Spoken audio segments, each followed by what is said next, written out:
All right, today we're diving into a story that literally terrified an entire nation. It's a case that completely changed the way we look at the stuff we buy every single day. We're talking about the Tylenol murders. I mean, think about it. You've seen this a million times, right? That little foil seal on a medicine bottle, the plastic ring you gotta break to open it, it's so normal now we barely even notice. But have you ever actually stopped and wondered why? Why is all that stuff there? Well, the answer is kinda chilling.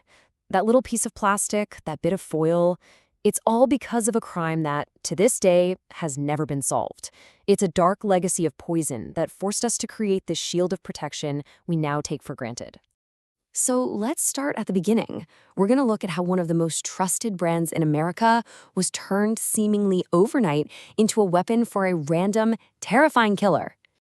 Okay, so picture this. It's the fall of 1982 in the suburbs of Chicago.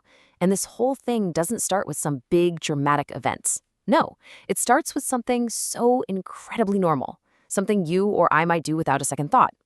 And that's the thing, the crime itself was just shockingly simple. And that's exactly what made it so effective.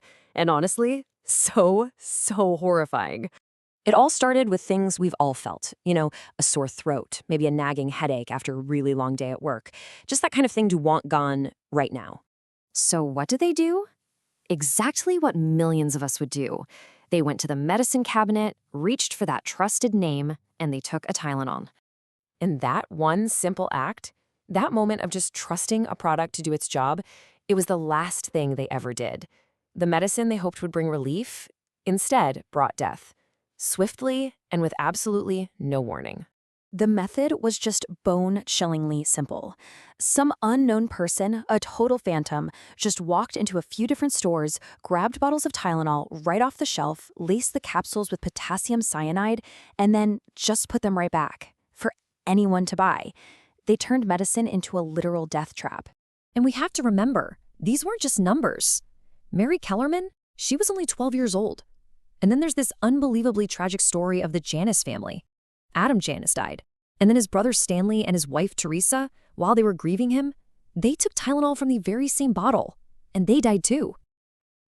In the end, 7 innocent people were gone. So these deaths were obviously a horrific tragedy. But the reaction, that became a full-blown nationwide panic. And the fallout from that panic is something we're literally still living with today. Let's get into that. Just try to wrap your head around the scale of this. We're talking about 31 million bottles. Tylenol just disappeared from store shelves pretty much overnight. The message was loud and clear. That safe little medicine cabinet in your bathroom, it could be hiding a killer. And for the company that makes Tylenol, Johnson & Johnson, this was an absolute catastrophe.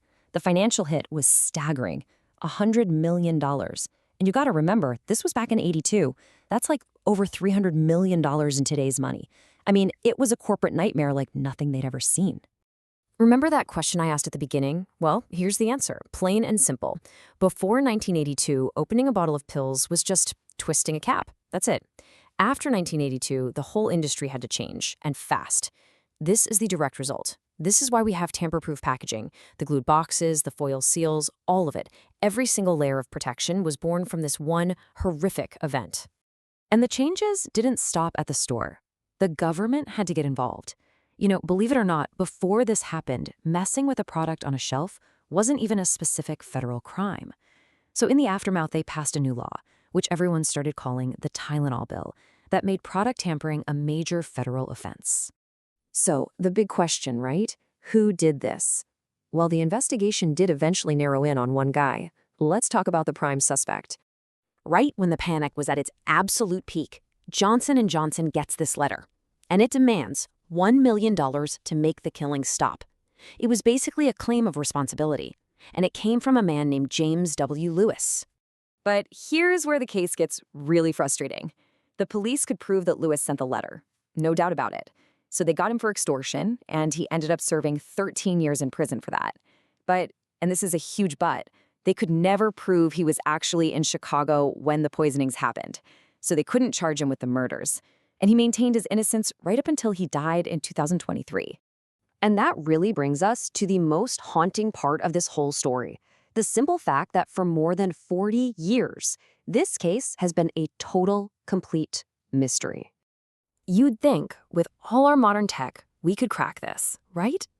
Well, in 2009, the FBI actually did find some DNA on the evidence. For a second, it seemed like a huge breakthrough. But it didn't match James Lewis. And even worse, when they ran it through all the national databases, it matched absolutely no one. It was just another dead end. So, at the end of the day, we're left with this one simple, chilling fact. Someone, or maybe some group of people, murdered 7 innocent people, sent an entire country into a panic, and completely changed the way we buy things. And they got away with it, scot-free. Which leaves us with the one question that just hangs over this entire case. A question that's been echoing for over 40 years now, with no answer.